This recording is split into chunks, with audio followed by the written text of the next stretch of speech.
A very proud moment for folk is when you're able to say that you have your own business and that you're operating your own equipment and you're making your own money. I'm going to talk about that and a little more on this segment of the Get Geezer.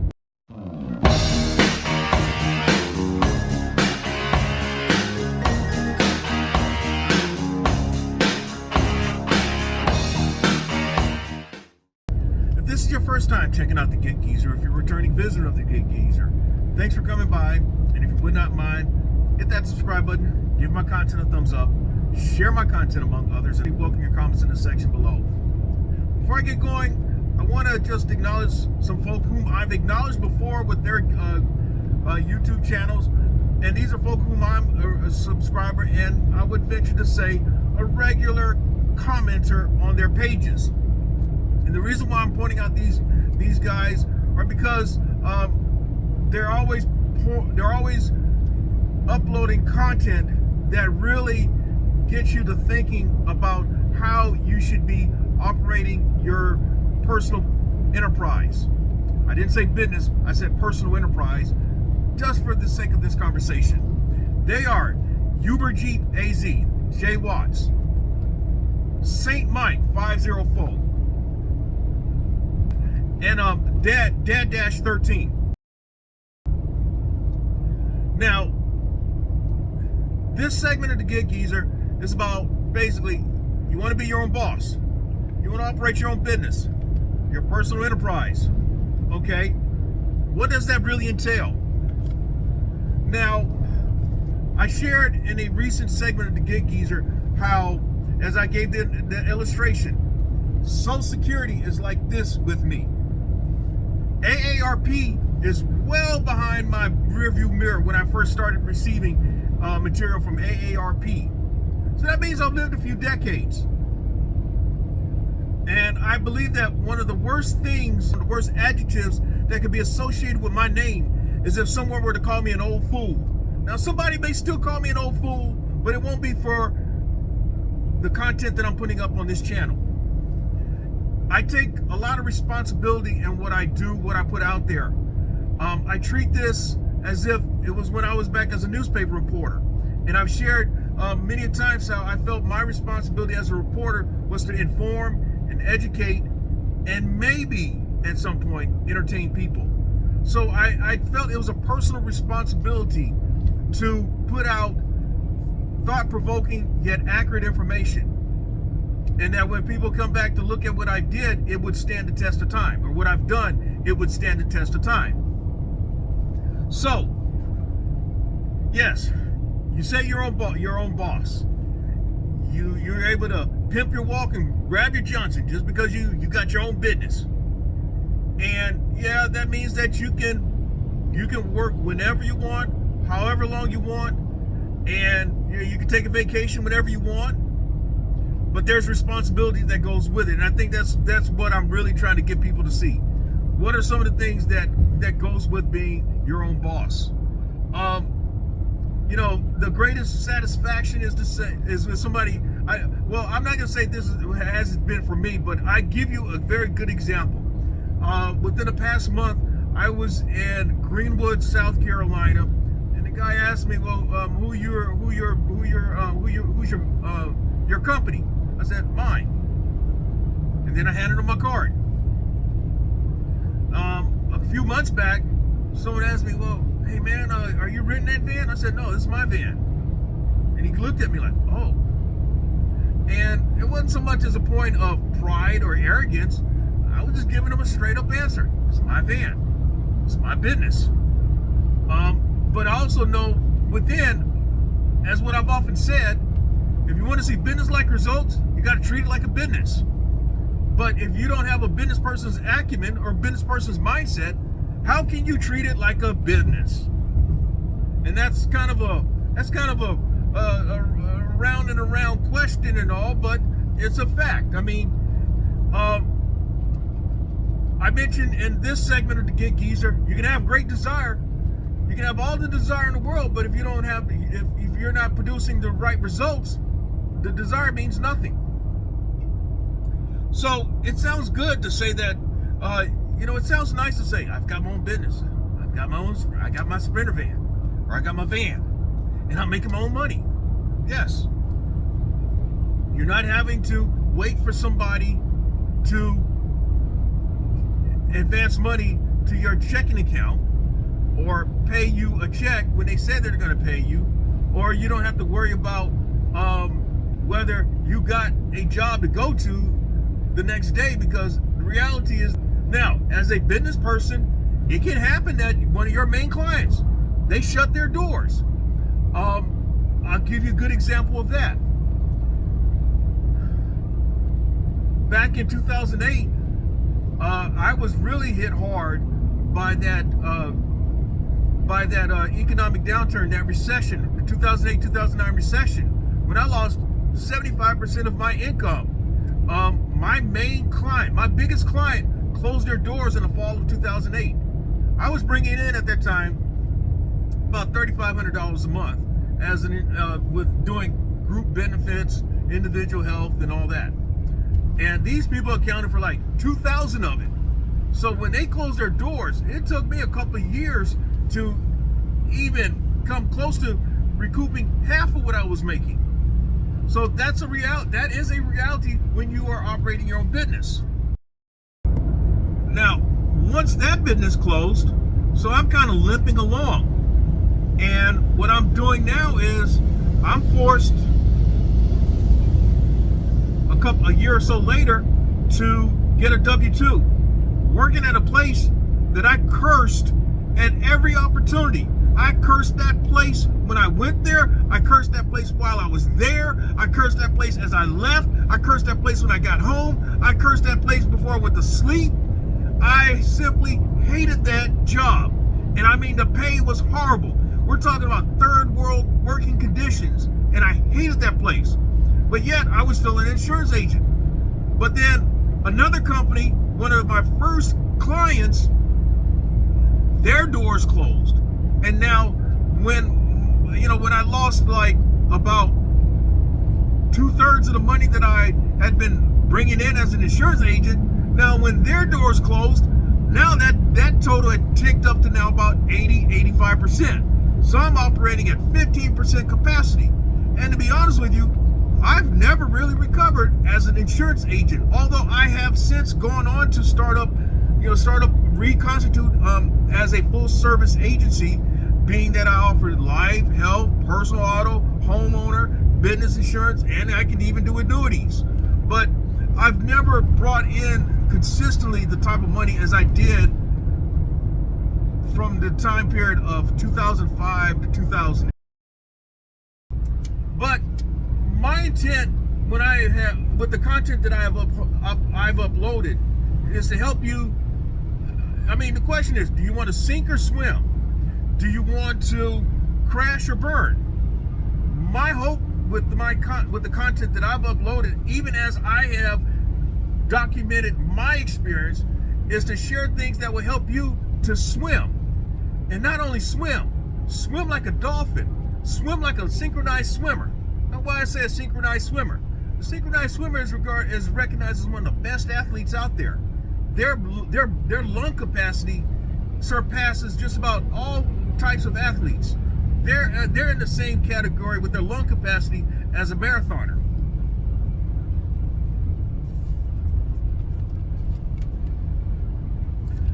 I kind of liken to when you say you're being your boss, it's like when you have a child who says that they're ready to go out on their own. Now, when I was coming along, whenever I would talk about having my own stuff, my mother said, "Oh, you want to go out? You want to be out on your own? Okay. When you decide to leave from here, you won't be taking anything that I put on your back. And when you think that you are ready, you can let that green door hit you in the central core of your ass." That's exactly what my mother would tell me. Well, I didn't leave like that. I actually left under these terms.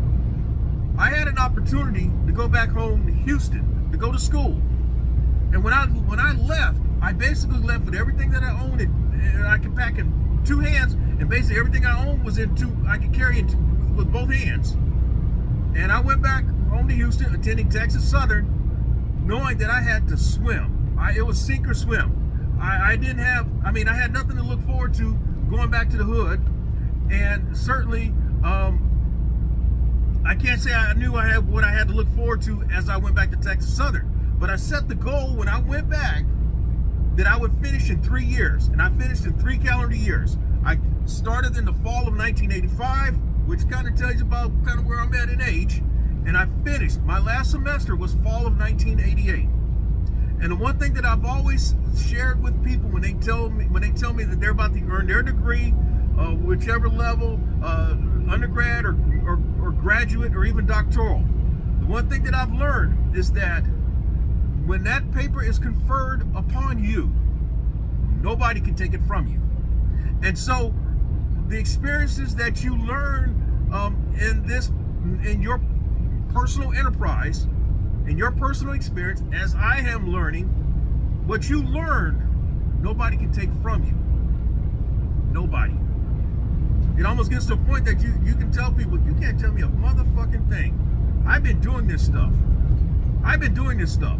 And you really can't tell me anything. I mean, I'm thinking of a comment recently where someone said something to that effect. The guy says, well, based on my estimation, a perfect month of earnings for you would be about $7,800. I'm paraphrasing. So my reply was, you say a perfect month is earning $7,800? Well, I've got 6 perfect months and counting. Basically, you can't tell me nothing, man. You need to keep that to yourself. But when you have your own business, as they say, the buck stops with you. All responsibility starts and ends with you. Now, a good business person may surround himself or herself with a good team of people so that there's wisdom with the decisions that you make. Or you may be like me, where it's not that I say I know everything, but I have tried to make the best decisions possible. And I've often said that you need to listen to that still small voice. That still small voice will lead you correct 75-80% of the time. And that seems to be correct. Now, I am not going to talk much longer on this particular segment, but I just want to provoke your thinking when you say that I'm starting my own business. I got my own business. Okay, you got it. But now what? You know, one of the things I learned as an insurance agent when I went out on my own, calling myself being an independent insurance agent, you know, the first striking dose of reality is when you go out there and you don't know you look around and you say, how the hell am I gonna make this happen, man? Ain't nothing happened. I don't know which way to turn. I don't know which way to go. But I'm out here. Translate it, when you're operating your spinner/cargo van, right now, a lot of people are acknowledging, and I've acknowledged that, hey, things are kind of slow, man. Things are kind of slow. The apps are slow. They're not paying like they did at one time. Even the load boards, even though someone has pointed out to me, yes, there's always going to be freight to move on the load boards, but with certain places, certain brokers, the volume of load opportunities aren't what they were. In my experience now, maybe like 2-3 months ago, and I'm told that yes, it's a slow period right now, but maybe it should pick up very shortly. But all I'm getting at is when you're seeing a trickle of load opportunities come across and you're not getting in on them for whatever reason, what do? I posed in this segment of the Gig Geezer, when it's slow, what are your options? Now, what I am doing now is posing that question as you being that business owner, that being your own boss. When it's like this, what do you do? What decisions do you make? What moves do you make? Do you call an audible? Do you stick to the scripted playbook? These are things that at least go through my mind when I'm out there. I'll admit, and I've said this before, that when things get kind of funny, it causes me not to sleep. I am awakened many a nights at like 1, 2 in the morning, and I don't go back to sleep because I am contemplating what moves I need to make. I'm looking at these numbers. I'm looking at what bills I got to take care of, what administrative moves I got to make, and somehow I got to make the right decision. I've mentioned in this segment of the Gig Geezer, it's like, well, when you gamble to win. I'm not saying that I'm gambling, but I sure as hell am trying to make the best decision, and maybe it does feel like it's gambling. To further elaborate my point on options, as I did in this segment of the Gig Geezer, I'm going to think in terms of as a poker player. I'm going to think in terms of as a poker player. When you're playing Texas No Limit Hold'em, and you've got your hand that you're dealt, then you've got your flop, then you got your turn, and then you got the river. The river is where all the drama kind of builds up and could be the difference between you winning the pot or losing the pot. And sometimes you put yourself in a situation where it may be all in, or you may stand to gain a lot of chips or lose a lot of chips. But one thing that poker players often do, the good ones, they're going to consider the options. They're going to consider the pot odds, okay? And with the pot odds, you're also looking at the board to see how many options that you've got. You don't want to put yourself in a situation, ideally, where you've got one option, one card in the book that spells the difference between winning and losing. Ideally you want to be in a situation where you've got many options, a lot of cards that can pop up that can help you out. Typically, when you're in a flush draw situation or a flush situation, that's when you have the most options. And so, if you were to translate that to a sprinter/cargo van, your options, the options that you build for yourself, are going to be the apps that you're on, and then maybe the cash game that you're developing for yourself. And then if you consider doing the brokered opportunities, how many brokers that you're on with, how many, or even you're going to deal with the carriers, how many carriers you're on with brokers, how many load boards. You want to give yourself options, man. Now, what's frustrating and can be very stressful is when none of your options are working. There are days like that, but more times than not, when you have options, you have a chance to make some money.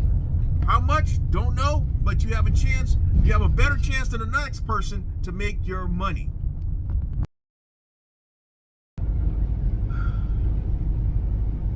Again, I realize that this is not, I realize that this is not about me giving you exact points and directions to consider and directions to take. But all I can do is, I guess, somewhat paternally, somewhat as somebody who has lived a life a little longer, is to kind of share with you the things that you need to at least kind of process in your mind as you're going about your personal ownership experience. And hopefully what I'm sharing with you in this segment of the Gig Geezer, or in any other segment of the Gig Geezer, is prompting you to think about things maybe differently. It may even inspire you and motivate you to think things differently. One thing about when you're in business, you're constantly evaluating and reevaluating things. If you're not evaluating and reevaluating things, then you're being stagnant. And when you're stagnant, things don't move. Things stink ultimately when they become stagnant. And if you become stagnant in business, it could be your business's demise. So with that, if you like the content that's been provided in this segment of the Gig Geezer, or in any other segment of the Gig Geezer, hit that subscribe button. Give my content a thumbs up. Share my content among others, and I definitely welcome your comments in the section below. I'm Inwood Lane. As always, may your grind and may your hustle continue.